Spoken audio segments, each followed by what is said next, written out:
السلام عليكم ورحمة الله وبركاته. أصحابي سو dhawaada kulanti wacan mar kale maanta waxaan iiwadaa barnaamijka caafimaadka ahaa ku saabsan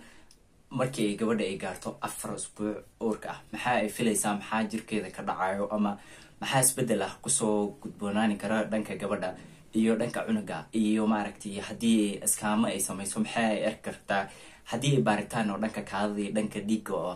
oo ku saabsan maaragtay dhanka uurka ah maxaa ay kala kulmi kartaa iyo waxyaalaha kale oo ay gabadhii calaamadooyin ay dareemi karto ama ay isku arkayso inta ay uurkaasi ay maaragtay 4 usbuuc markay soo gaarto ay arki karto kusoo dhawaada meel walba joogtiin channelka waa channelkiina fadlan hakii loowina subscribe like share ka hadana aan u gudagalno barnaamij marka labada shahwe ay kulmaan oo maaragtay shahwada ninka iyo shahwada gabadha waxa dhacayo fertilizationka waxa waaye waxa loo yaqaano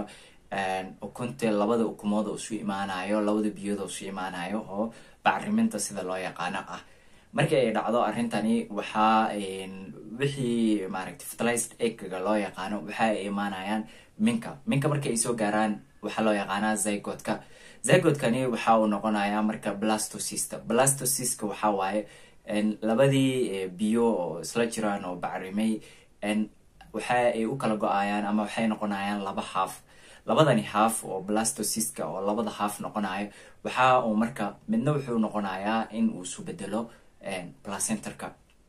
placenterka sidiis waxa waaye hadii aan maaragtay mathalan aan insiyo ama example aan idinsiyo waxa waaye markii gabadha ay dhasho waxa jiro oo laga soo saarayo oo maaragtay hilib ahaan oo placenterka loo yaqaano placenterkani waxa waaye marka shaqadiisa halkani bay ku bilaabanaysaa oo 4 usbuuc markii ay gabadha ay joogto ayuu maaragtay abuurmaya oo shaqadiisa idil oo bilaabanaya halfka koowaad waxa waaye placenterka markuu wuxuu ku dhigayaa ama wuxuu uterine wall-ka buu ku dhigayaa oo maaragtay darbiga oo minka ayuu maaragtay ku dhigaa marka shaqada placenterka waa maxay markii abuuritaanka kadib oo maaragtay uu form gareysmo waxa dhacaya waxa waaye placenterkani in uu kow shaqadiisa koowaad ayaa ah inuu maaragtay cunugii oxygenkii oo maaragtay iyo nafaqooyinkii mid labaad ayaa ah inuu cunugii nafaqooyin dhanka hooyada ugu keeno ah mid saddexaad waxa wasaqdii cunugii uu form gareeyo oo maaragtay inuu ka qaado oo banaanka uu celiyo oo maaragtay dhiigii uu ku daro dhiigii hooyada oo sidii lagu saaro banaan oo maaragtay waste productigi dhiigii uu ku daro marka placenterkani marka uu form gareysmo halfka kale wuxuu noqonayaa markii cunugii inuu noqdo cunugani marka waxa loo yaqaanaa abuuritaanka cunuga waxa loo yaqaanaa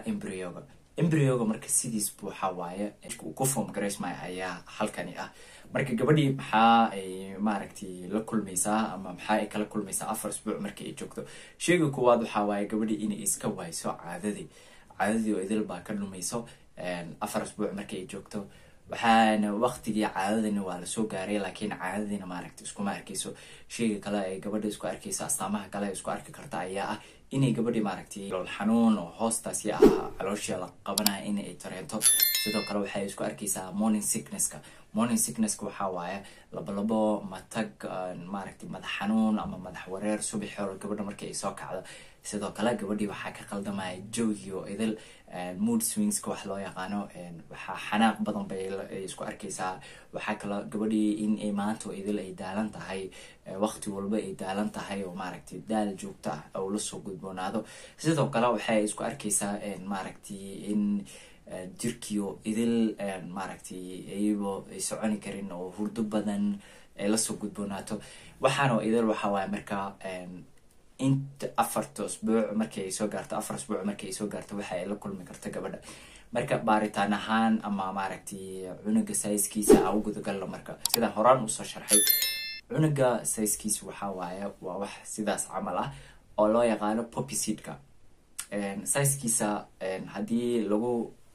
loo barbardhigo ama hadii mathalan oo la qiyaas ahaan lagu sameeyo wuxuu uu egyahay miraha oo loo yaqaano poppy seed-ka buu cunuga maaragtay size-kiisa uu leeg yahay waqtiga oo 4 usbuuc uu joogo tama ay gabadha ay sameyn karto waxa waaye waqtigani hadii 4 usbuuc ay joogto kow waxa waaye kaadida hadii samayso gabadhii uurkii positive buu noqonayaa way uurkii ayaa jiraya sidoo kale ay samayso baaritaanka dhanka dhiigga ah waxa isku arkaysaa hormoonka loo yaqaano beta hcg inuu high uu yahay hormoonkani waxa uu zaaid loo soo daayaa waqtiga ay gabadha uurka ay tahay marka haddii labadaas shay ay samayso gabadhii waxay arkaysaa in uu uurkii labada dhinacba uu positive oo yahay. haddii marka ay gabadhii scan ay samayso oo maaragtay oo loo yaqaano obstetric scanka ay samayso, waxaa lagu arkayaa in maaragtay scankii gudihiisii uu soo saaraya ama scankii natiijadiisa ay noqonaysaa in gabadhii ay leedahay gestational saga wax loo yaqaano. gestational saga waa maxay marka? gestational saga waxa waaye kishka cunuga ku xeerarsan ama sagaga cunuga ku xeerarsan oo loo yaqaano gestational saga. gestational sagaga waxaa gudihiisa ku jiro biyihii loo yaqaanay amniotic fluidka oo cunuga ku xeerarsan. biyahani waxa ay cunuga u qabanayaan ama faa'iidooyinka dhanka cunuga ay u sameyni karaan ama uu maaragtay ku saameyn ay ku leeyihiin waxaa waaye kow cunugii inuu maaragtay protection ahaan uu noqdo maaragtay uu ka ilaaliyo waxyaalo badan ay ka ilaaliyo. sidoo kale